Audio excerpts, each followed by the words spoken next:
हरि ओम. गुरुवर्य योगदास श्री जय गणेश जोशी यांना नमस्कार. आजचा आपला विषय आहे ओळखावे आपणासी आपण. श्रीमद भगवद्गीतेच्या 12व्या अध्यायात भगवंत श्रींनी माझा लाडका भक्त याची 39 लक्षणे सांगितली आहे. भगवंत श्री अशा भक्ताच्या प्रेमात पडतात, त्याला सामावून घेतात. बघूया ती 39 लक्षणे काय आहेत ते व ती आपल्यात उतरण्यासाठी काय करायचे ते. लाडका भक्त याची ही 39 मी अशी लक्षणे इथे दिलेली आहेत. तर त्यातलं पहिलं आहे ते म्हणजे निर्भय. भक्ताला भय नसते. कर नाही त्याला डर कशाला. भक्त निंद्य कृत्य करत नाही. त्याने त्याचा सर्व भार भगवंत श्रींवर टाकलेला असतो. विश्वाचा विश्वेश्वर पाठीशी असल्यावर भक्त निश्चिंतपणे निर्भय होऊन त्याचा कर्मयोग करत असतो.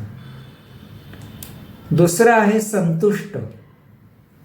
भक्त कर्मयोग करतो, कर्माच्या मोबदल्याकडे त्याचे लक्ष नसते. भगवंत श्री जे देतील तो त्यांचा प्रसाद म्हणून स्वीकार करतो. जे घडतंय ते सर्व भगवंत श्रींच्या इच्छेनेच घडते ही भावना असल्याने भक्त आत्मानंदात असतो. क्षमाशील. भक्त क्षमा करणारा असतो, शिक्षा करणारा नसतो, शाप देणारा नसतो. तो नीट प्रेमाने समजावून देणारा असतो. चौथं आहे उदासीन. उत अधिक आसीन. सर्व आसनांच्या वर अतीत अलिप्त असतो. तो वादविवादात सहभागी नसतो. शांत तटस्थ असतो. निष्पक्ष असतो. एका भगवंत श्रींशिवाय त्याला कशाशीही कर्तव्य नसते. जीवनातील सत्य त्याने ओळखलेले असते. ब्रह्म सत्य जगत मिथ्या. पाचवं लक्षण आहे ते म्हणजे मौनी. तो अत्यावश्यक तेवढेच बोलतो. काये वाचे मने मौनात असतो, नामस्मरणात असतो. सहावं आहे शुद्ध. भक्ताला आशा आकांक्षा नसल्याने तो रिपुरहित असतो. अंतर्बाह्य शुद्ध असतो, ढोंगी नसतो. काये वाचे मने तो शुद्ध असतो. सातवं आहे निरपेक्ष. काही लाभ्यांश मिळावा यासाठी तो कर्म करत नाही. कर्मयोग करतो कसलीही अपेक्षा न ठेवता. आठवं आहे यतात्मा. भक्त आत्मप्रेरणेने कर्म करतो, मनाच्या मनमानीने नव्हे. त्यामुळे त्याच्या हातून नेहमी ब्रह्माचरणच होत असते. अद्वेष्टा. कोणाबद्दलही असूया द्वेष मत्सर नसतो. दुसऱ्याचा द्वेष करणारा, वाईट चिंतिणारा नेहमी स्वतः गर्तेतच जात असतो. तो सर्वत्र आत्मब्रह्म पाहतो. 10वं आहे योगी. भक्त जात पात असा भेदभाव करत नाही. योगी हीच जात व योग हाच त्याचा धर्म असतो. भक्त अंतरात्म्याने परमात्म्याशी सतत जोडलेला असतो. आपण परमात्म्याचे अंश आहोत ही जाण सतत त्याला असते. तो योगयुक्त असतो. 11 निर्मम. भक्ताला ममता नसते. ममतेत प्रेम नसते तर आंधळी माया असते. ममतेमुळे आई लेकराचे घोर अपराध झाकून ठेवते.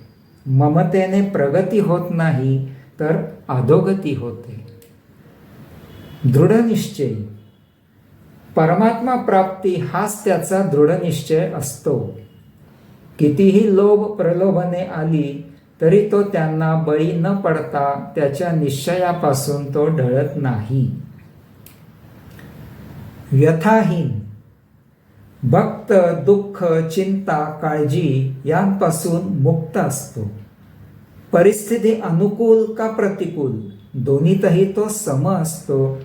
तो हर्षाने उल्लसित होत नाही की दुःखाने व्याकुळ होत नाही. तो वाईटातूनही चांगलेच शोधत असतो. परिश्रम घेणारा भक्त परमात्मा प्राप्तीसाठी, प्रभू सेवेसाठी अथक प्रयत्न करणारा असतो, परिश्रम घेणारा असतो.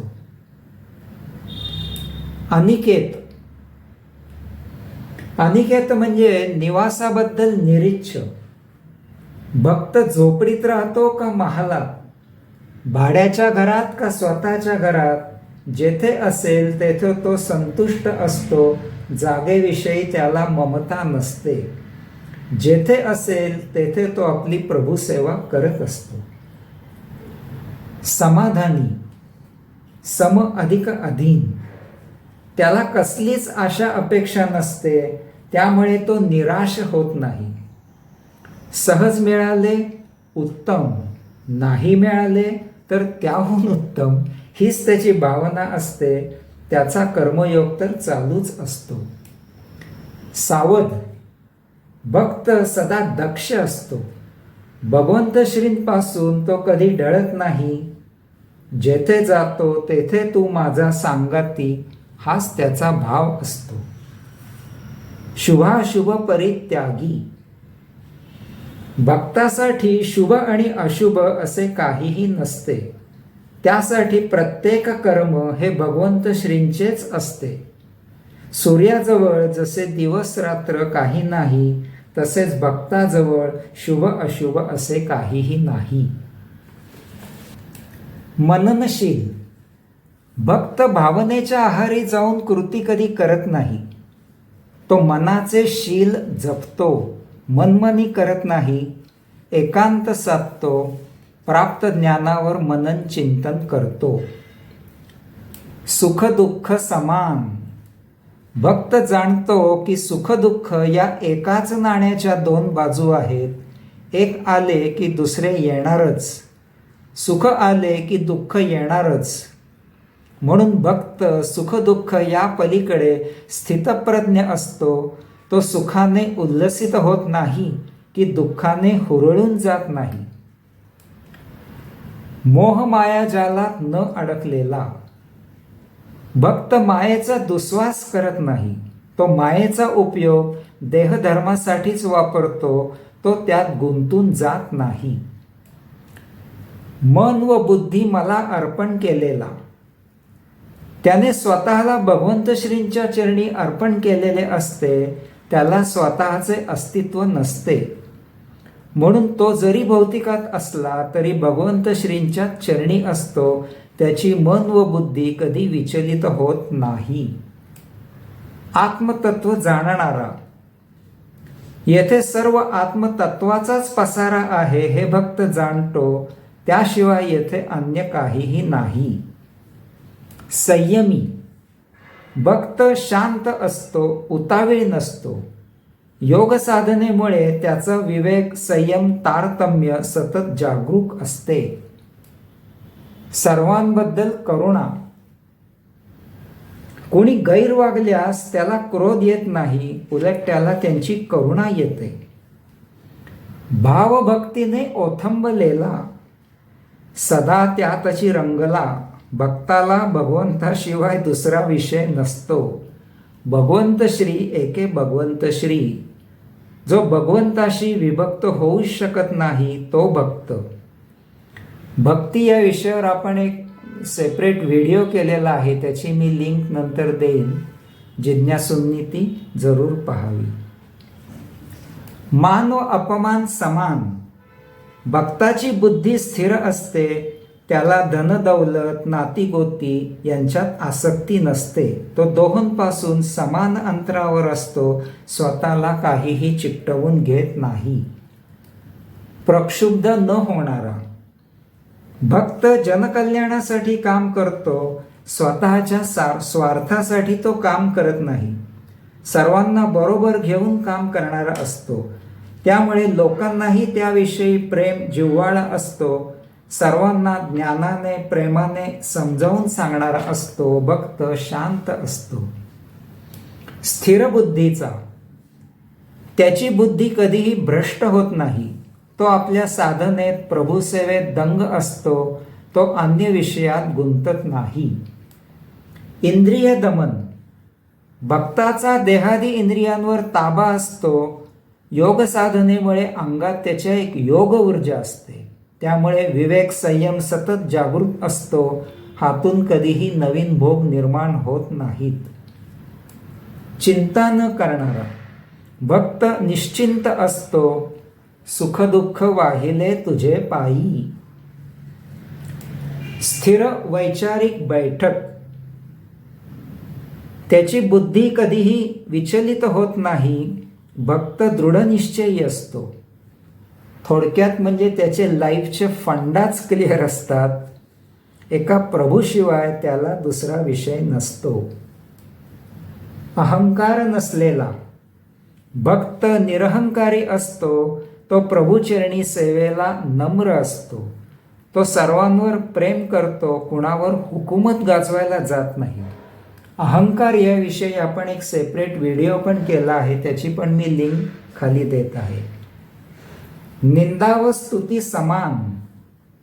अहंकारच नसल्याने कोणी वंदा कोणी निंदा. तो त्याच्या मार्गावर ठाम असतो. भावना विवश होत नाही. अलिप्त असतो. निर्विकारी निर्विचारी मन. भक्ताने चित्तवृत्तींचा निरोध केलेला असतो.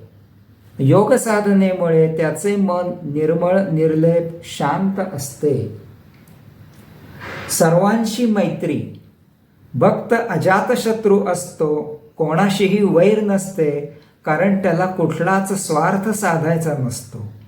सर्वांचे हितकरी देवराया हीच त्याची भावना असते. हर्ष व ईर्ष्या यापासून मुक्त. एखाद्याचे भले झाले तर भक्ताला आनंद होतो. हर्ष हा आसक्तीमधून निर्माण होतो. तो शुद्ध आनंद नाही. आपल्याला मिळाले नाही म्हणून ईर्ष्याही उत्पन्न होत नाही. कामनारहित. भक्त अत्यावश्यक तेवढेच वापरतो. त्याशिवाय इतर उपभोग घ्यावेत हे त्याच्या मनातही येत नाही. त्याला इच्छा कामना नसतात. सर्वारंभ परित्यागी. भक्त कुठलेही काम सुरू करण्याआधी त्या कामाच्या अंतिम परिणामांचा विचार करतो. जसे सोडलेला शब्द व सोडलेले शस्त्र परत घेता येत नाही. आता ही जी आपण 39 लक्षणं पाहिली भक्ताची, तर आता ही लक्षणे आपल्यातही कशी वृद्धिंगत होतील हे आपण थोडंसं आता पाहायला पाहिजे. आपणही थोडासा अभ्यास केला पाहिजे. कारण प्रयत्न करणे आपल्या हातात आहे.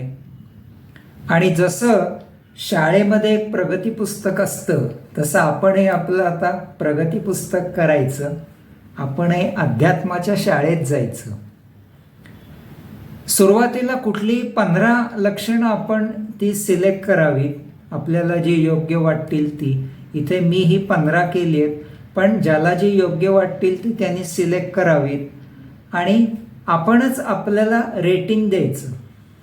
साधारण एक आपण म्हणलं की एक दर 6 महिन्यांनी आपण याचा रिव्ह्यू घ्यायचा.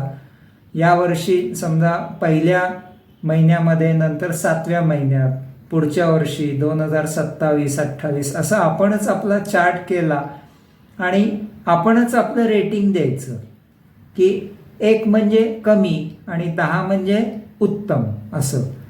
तर आपण साधारण असं एक रेटिंग दिलं की या सगळ्यांची टोटल करून त्याला 15ने भागलं की आपला साधारण आपण म्हणू की हा एक इंडेक्स असा एक म्हणता येईल आपला 5.5. आणि मग दर 6 महिन्याने आपणच आपलं याचा अभ्यास करायचा. कारण याच्यामध्ये कसं आहे की आपणच आपल्याला सर्वात जास्त माहीत असू शकतो. दुसऱ्यांनी कोणी सांगण्यापेक्षा आपणच आपलं सेल्फ ॲनालिसिस करावं आणि आपणच आपला याच्यामध्ये असं एक प्रगती पुस्तक भरून आपण कोठे आहोत आणि कसं आपल्याला सुधारणा करायला पाहिजे याचा आपण थोडासा एक स्वतःच त्याचा प्लॅन बनवावा असं मला वाटतं. अशा रीतीने आपल्या प्रगती पुस्तकातील इंडेक्स हा वाढण्यासाठी आपणच आपला प्लॅन बनवायचा आणि आपणच आपले प्रश्न तयार करायचे. जसे काही प्रश्न मी इथे लिहिलेत की माझा कर्मयोग मी करत आहे का, सत्संगाचा लाभ मला मिळत आहे का, सद्गुरूंची प्रवचने ऐकणे त्यावर चिंतन करणे होते का, नित्य साधना उपासना माझ्या हातून होते का, माझा आध्यात्मिक प्रवास योग्य दिशेने चालला आहे का, नवीन भोगात भर तर पडत नाही ना, मी जीवनाचा आनंद घेत आहे का, भगवंतावर माझी पूर्ण श्रद्धा आहे का आणि भगवंत प्राप्तीसाठी मला खरंच किती तळमळ आहे. असे प्रश्न आपणच आपले तयार करावेत आणि आपणच आपला स्वाध्याय करून आपला इंडेक्स वाढवण्याचा प्रयत्न करावा.